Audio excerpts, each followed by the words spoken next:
Todo empezó cuando tenía 5 años. Escuché a mis papás discutir en la cocina mientras yo hacía mi tarea. Los había escuchado pelear antes, pero esta vez fue distinto. Antes solo había escuchado gritos, pero esta vez escuché un golpe, un vidrio romperse y luego un largo silencio. La conmoción empezó una vez más cuando un oficial de policía entró por la puerta y corrió a la cocina, donde los gritos empezaron de nuevo. Recuerdo sentirme como nunca me había sentido, con una extraña mezcla de miedo y enojo creciendo dentro de mí. No sabía si lo que quería era gritar o llorar, pero sentí que algo dentro de mí quería escapar. Lo último que recuerdo de ese día es ver a mi mamá saliendo de la casa con su brazo sangrando. Desde ese momento nunca volví a ver a mi papá y me mandaron a vivir con mi tía.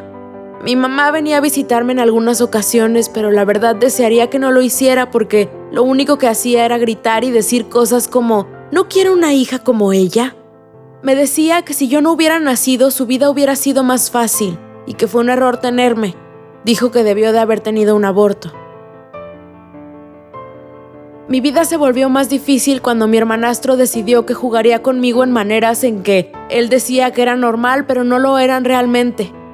Solo tenía 9 años y este se volvió nuestro pequeño secreto por 2 años.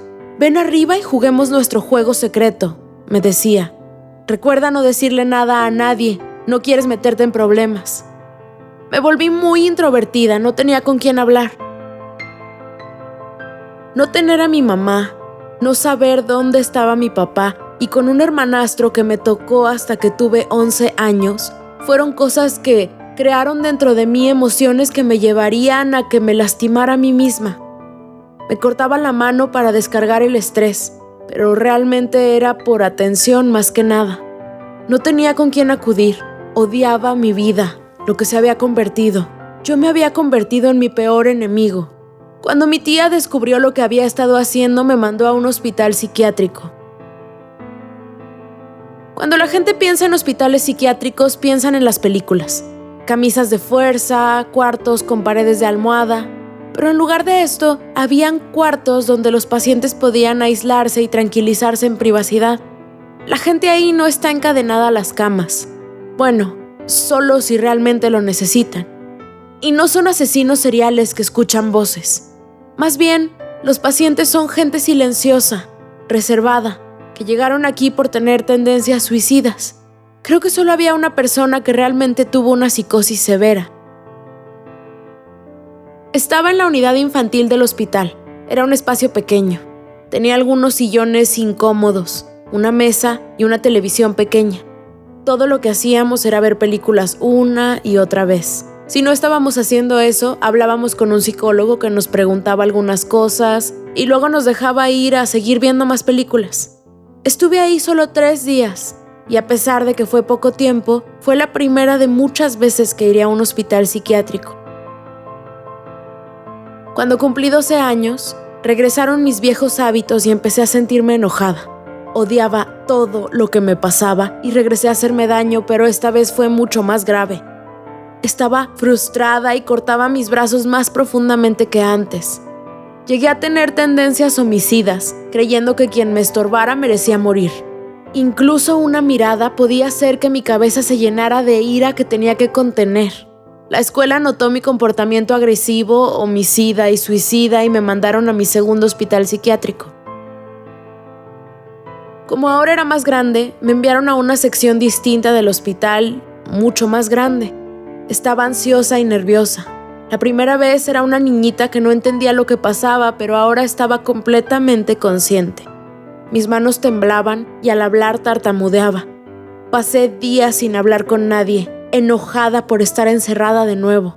No interactué con nadie ni participé en las actividades que me ofrecían. Y luego un día, una enfermera vino a mi cuarto y dijo: «Demi, ven conmigo. Quiero enseñarte el lugar». Por alguna razón, su voz me pareció cálida y me calmó inmediatamente. Así que me puse de pie y la seguí, dejando el cuarto y mi ira atrás. Caminamos por un pasillo y nos deteníamos a ver hacia adentro de los cuartos.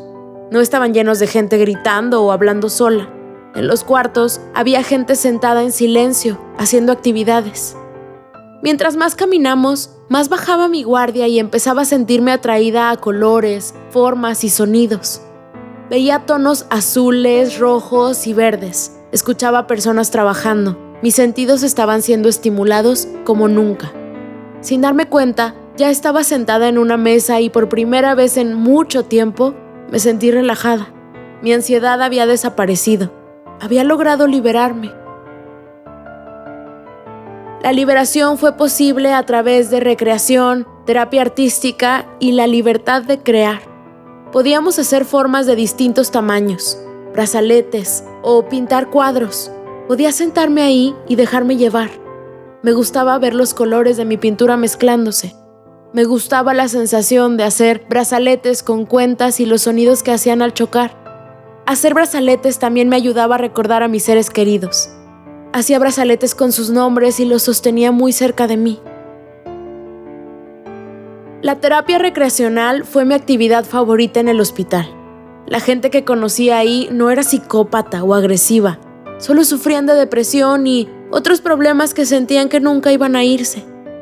Muchas veces, como en mi caso, somos personas con enojo, que han tenido experiencias traumáticas y no sabemos cómo expresar nuestra frustración a las injusticias que nos han pasado, así que nos descargamos con ataques de ira.